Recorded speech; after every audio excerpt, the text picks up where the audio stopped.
I'm Hubert Centers. Welcome to Absolute Wealth's weekly edition of Centers Strategies.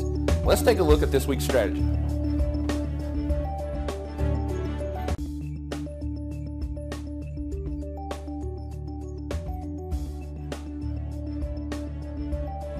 All right, in this week's strategy, let's talk about a strategy of stepping in front of a freight train. So we'll just call this the train trade. So now you're starting to have a few people come out and badmouth Apple and say, you know, it's too high, which granted, it is very high. It'll probably go higher.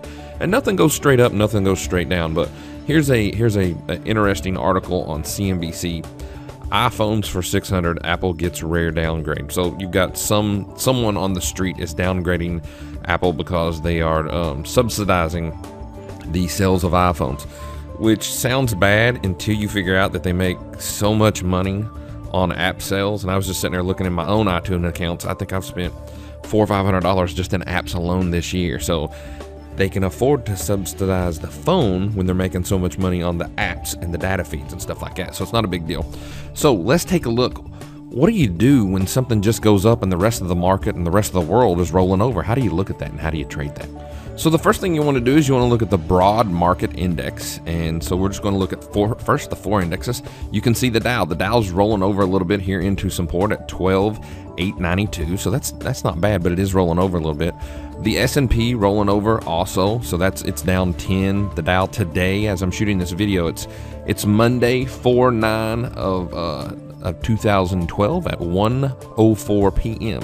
So you can see the Dow's down 83, the S&P's down 10, the Nasdaq, which Apple is a component of, it's down 10, and the Russell is the weakest of all the four indexes. It's down $12.90. So then what you want to do is you want to kind of look at and see in your kind of sphere of stuff that you trade, how does Apple look? Well, Apple's up $3 today while the rest of the world is down.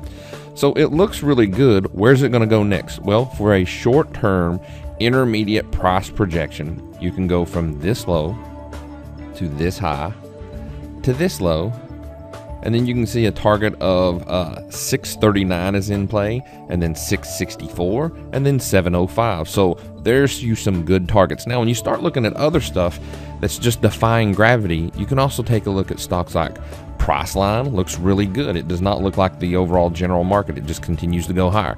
You can also take a look at CMG, which is Chipotle, and that looks really good too. Nice and stout. Looks really, really good. And then you compare and contrast that to stuff like, you know, Polycorp or Polycom, and it's got a breakaway gap to the downside. That's a good short. And then you can contrast that with things like RIM. No matter what the market's doing, RIM continues to go down. So just take a look at that. And when you start looking at headlines, first take a look at the price. The headlines is not what moves the price action. Usually CNBC and Bloomberg, they try to fit the news to the actual price action. Sometimes they get it right, sometimes they get it wrong. And just know that CNBC and Bloomberg make most of their money on advertising.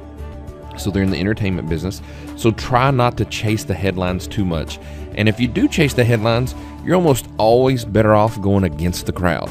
Good luck. Hope it helps. See you on next week's video.